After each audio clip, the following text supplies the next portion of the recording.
Let us pause for a moment and reflect on the spaces left behind by those we lose. The end of a relationship is a loss that sometimes feels like the closing of a door, but in reality it opens 1,000 windows. For me, the breakup was a sudden silence, a dissonance in the rhythm of my life. I remember sitting there, holding my phone in my hand, and scrolling through old conversations, photos and videos we shared. Every message, every image, every shared laugh was now a ghost, haunting the present with the echoes of what was. But amidst that digital graveyard, I found something unexpected: hope. The simplest messages, the ones we often overlooked in the busyness of life, became the only things that gave me comfort. A simple text, "I'll always be here," echoed in my mind, like a refrain that brought both pain and solace. It was in these simple moments, captured digitally, that I began to realize the power of what had once been, a power to heal. After the breakup, I found myself constantly drawn to the digital remnants of our relationship, his messages, his voice, the digital imprints of our life together lingered on social media. It was difficult to imagine moving forward, knowing that those memories still existed, trapped in the digital space. But over time I started to notice something. I wasn't just scrolling mindlessly through our past. I was searching for the strength to face my present. One afternoon, I stumbled upon a video message he had sent during a trip. His face lit up with laughter, something I hadn't seen in months. At first, watching it made my heart ache, but then I realized it was a gift, something digital that I could keep forever. That moment was no longer about the pain of losing him, but about appreciating the moments we shared, the joy, the connection. Even in the digital world, where everything seems impermanent, I found something lasting. The days following the breakup were filled with reflection. I spent more time on my phone, not searching for him, but for myself. There were no grand epiphanies, no profound moments of clarity, just the simple, steady act of reconnecting with the smallest parts of me. I began to revisit old photos and videos, not to dwell on the past, but to understand how those memories had shaped me. One night, I found a message we had exchanged about a difficult moment I had faced. I had forgotten how supportive he was, how much he believed in me. His words, "You've got this, Clara," were simple, yet they carried weight. They stayed with me long after the conversation ended, reminding me that I had always been stronger than I realized. It was in these small digital moments that I started to rebuild, brick by brick, finding the courage to move on. As I continued to sift through the digital artifacts of our time together, I realized something important. Healing doesn't always come from forgetting. Sometimes it comes from remembering and learning to let go. It was in the small acts of kindness, from friends, texts, calls, messages on social media, that I began to understand what it meant to heal. These acts, although simple and often fleeting, became my anchor. They reminded me that I wasn't alone in this process of moving on. I started to see that, in many ways, the digital world had become a space for transformation, not just a platform for connection, but a bridge to healing. I found myself opening up, sharing my feelings, my journey, and finding solace in the digital bonds that had once been a part of my pain. I wasn't just looking back at the past, I was looking ahead, learning how to carry the lessons of my experience with me into a future that was waiting to be discovered. In the beginning, the silence was deafening. The absence of his presence was felt in every corner of my life,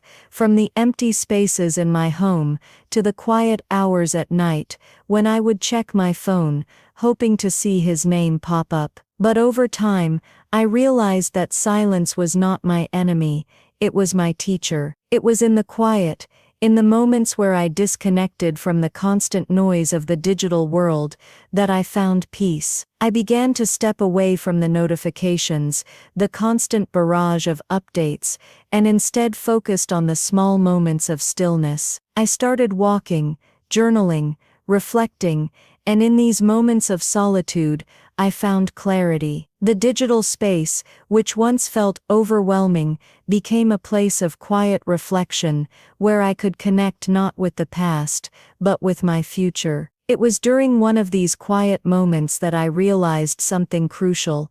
I needed to find balance. While digital connections had helped me heal, they also served as distractions, keeping me tethered to a past that I needed to release. I began to practice a kind of digital detox, stepping away from the devices and reconnecting with the real world, my family, my friends, and most importantly, myself. One afternoon, I spent the day in nature, without my phone, fully present in the moment. I listened to the wind in the trees, felt the warmth of the sun on my skin, and for the first time in months, I felt free. It was a simple, beautiful moment, nothing grand, nothing earth-shattering, but it was enough. The healing process wasn't just about the digital world, it was about reconnecting with the physical world, with life as it is, and allowing space for something new to grow. As the days went on, I began to realize that the end of the relationship wasn't a roadblock,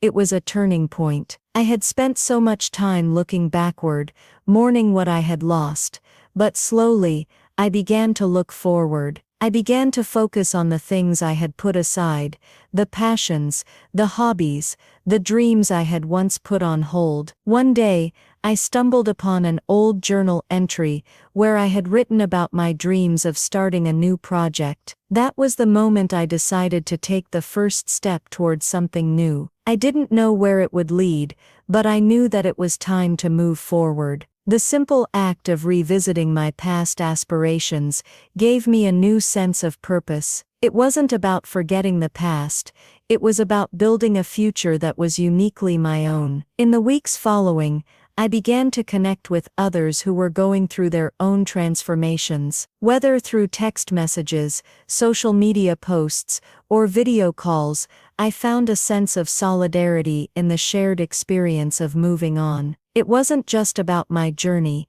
it was about all of us, finding strength and hope in the simple, everyday moments that brought us together. One evening, I received a message from a friend who had been through a similar experience. Her words, "You're not alone in this," were simple yet they meant the world. The power of these small digital acts of kindness cannot be underestimated. They serve as reminders that even in our most vulnerable moments, we are connected, we are supported, and we are not alone. As I continue to move forward, I've come to understand that healing is a continuous process. It doesn't happen all at once, and it doesn't look the same for everyone. But one thing is certain, I'm no longer afraid of the future. I've learned to embrace it, to welcome the unknown, and to trust that it holds something beautiful. The digital world, which once felt like a reminder of my past pain, has become a place of hope. It is here that I've learned to connect,